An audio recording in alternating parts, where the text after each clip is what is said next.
ये पोषक बापू का स्मरण करते हैं। अंग्रेजी ताकत के आगे सशस्त्र अहिंसा रख देते हैं। डंडी मास सत्याग्रह का हुंकार सदा भर देते हैं। कविता की इन चंद पंक्तियों के साथ राष्ट्रपिता महात्मा गांधी को नमन करते हुए आज दांडी यात्रा की ऐतिहासिक एवं महत्वपूर्ण समापन कार्यक्रम में उपस्थित भारत के माननीय उपराष्ट्रपति श्री एम वेंकैया नायडू जी, गुजरात के माननीय राज्यपाल श्री आचार्य देवव्रत जी, मंच में उपस्थित गुजरात के माननीय मुख्यमंत्री श्री विजय भाई रूपाणी जी, भारत सरकार के सांस्कृतिक मंत्रालय के माननीय मंत्री श्री प्रहलाद सिंह पटेल जी, सिक्किम से आए हुए मेरे मंत्रिमंडल के साथियों और माननीय विधायकगण, सिक्किम के लोकसभा संसद से इंधांग सुब्बा, गुजरात प्रदेश के मुख्य सचिव, अन्य उच्च पदाधिकारीगण और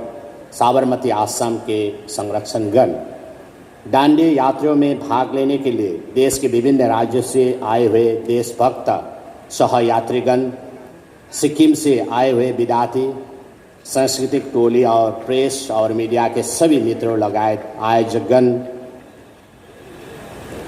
दांडी यात्रा में सहभागी होने आए सभी देशभक्त श्रेष्ठ जन को मेरा अभिवादन एवं हार्दिक नमन।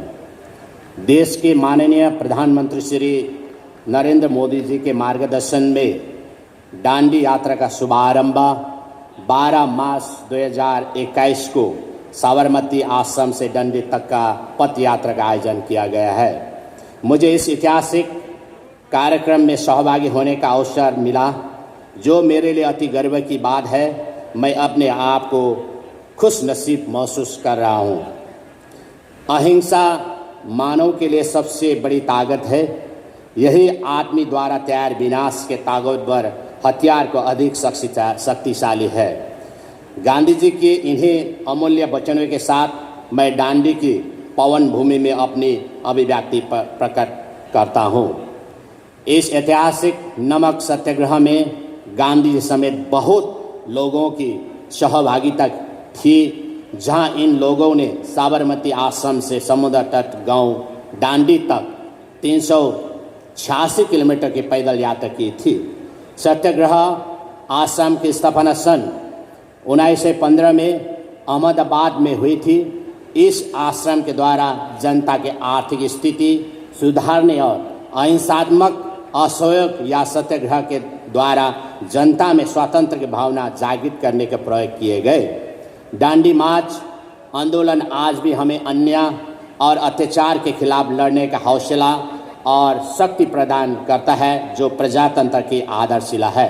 परंतु जिस प्रकार से छत्तीसगढ़ में हाल ही में जो नक्सली हमले में भारतीय वीर जवान शहीद हुए, उनको श्रद्धांजलि व्यक्त करते हुए ऐसे देशद्रोही ताकतों का कड़े शब्दों में निंदा करता हूँ। माननीय प्रधानमंत्री श्री नरेंद्र मोदी जी द्वारा देश को दी गई इस दांडी यात्रा की अवधारणा को तहे दिल से मैं सलाम करता हूँ। हम समृद्ध भारत के एक ही परिवार के सदस्य हैं। कश्मीर से लेकर कन्याकुमारी तक हम सब भारतीय हैं। आदरणीय प्रधानमंत्री मोदी जी के नेतृत्व में हमारा देश भारत विकास के मार्ग में अग्रसर है और हमें पूर्ण विश्वास है कि एक दिन हमारा देश भारत विश्व के सर्वशक्तिमान देश के रूप में उभर कर आएंगे।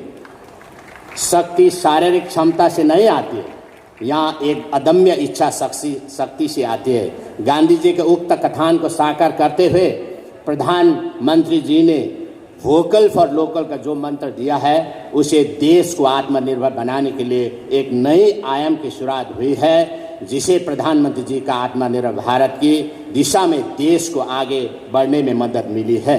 भविष्य इस बात पर निर्भर करता है कि आज आप क्या कर रहे हैं। महात्मा गांधी जी की इसी विचारधारा को सिरोधर कर प्रधानमंत्री मोदी जी की अगुवाई में मेक इन इंडिया योजना की शुरुआत हुई, जिसका लक्ष्य यहाँ के युवकों को रोजगार का अवसर प्रदान करना, निर्यात क्षमता में वृद्धि करना, विदेशी उद्यमी को निमंत्रण करके देश को प्रगति के मार्ग में ऊंचाई तक ले जाना है। भारतीय रक्षा प्रणाली का अभिन्न अंग तेजस विमान का विकास मेक इन इंडिया योजना की प्रमुख उपलब्धि मानी गई है। इसके साथ ही विश्व को हिला देने वाली कोरोना महामारी के विरुद्ध जिस टीके का विकास भारत ने किया है उसे भी मेक इन इंडिया और आत्मनिर्भर भारत के देन मानी गई है। मेक इन इंडिया योजना के कारण भारत ने अपने आप को विश्व में सफल राष्ट्र के रूप में स्थापित किया, कोरोना रोधी टीका विकसित किया और स्वास्थ्य के क्षेत्र में अपार योगदान प्रदान किया, जिसके लिए मैं प्रधानमंत्री जी को कोटि कोटि आभार व्यक्त करता हूँ। आदरणीय प्रधानमंत्री जी का आत्मनिर्भर भारत के मंत्र को हम भारतवासी एकजुट होकर समृद्ध और संपन्न भारत निर्माण का प्रण लेते हैं। उनके इस सपनों को साकार कर एक अति विकसित राष्ट्र के रूप में भारत को आगे ले जाएंगे।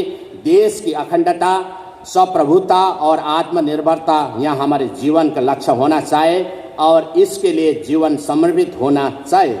हम सबको मिलकर आत्मनिर्भर भारत के मंत्र को सफल बनाकर एक विकसित राष्ट्र के रूप में आगे ले जाना है।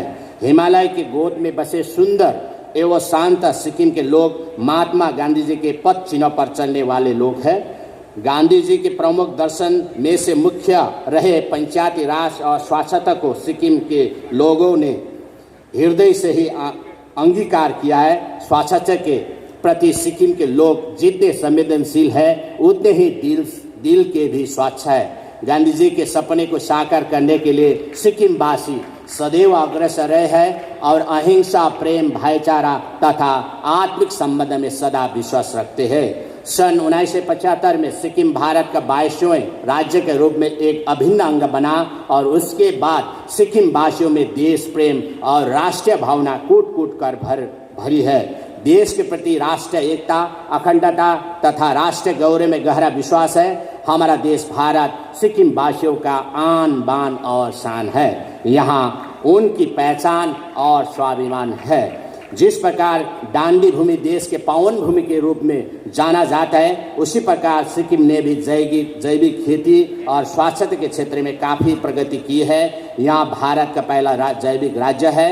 हाल ही में सिक्किम को फिल्म के लिए अनुकूल उत्कृष्ट वातावरण तथा समृद्ध स्थान का अवार्ड भी मिला है। छोटा मगर शांत, सुंदर और समृद्ध राज्य सिक्किम देश के साथ साथ प्रगति के पथ पर चल रहा है। इस दांडी यात्रा में सहभागी होने के लिए सिक्किम से लगभग 120 सदस्यों की टोली आई है, जिसमें छात्र वर्ग, सांस्कृतिक दल, मंत्रीगण, विधायकगण एवं अन्य विभिन्न पदाधिकारीगण मौजूद है।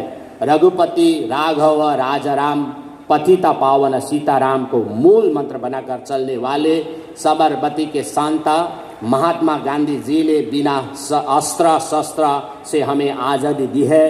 भयंकर आदि में भी महात्मा गांधी जी की मशाल बुझी नहीं, जलती रहे। उनको पूर्ण नमन करते हुए तथा उनके पद चिन्हों पर चलने का हमें मार्गदर्शन देने वाले अति आदरणीय प्रधानमंत्री मोदी जी और गृह मंत्री जी को कृतज्ञता अर्पण करता हूँ। माननीय गुजरात के राज्यपाल, माननीय मुख्यमंत्री और गुजरात की सारी जनता को इस कार्यक्रम को सफल बनाने के लिए हार्दिक बधाई देते हुए मैं अपने शब्दों को विराम देना चाहता हूँ।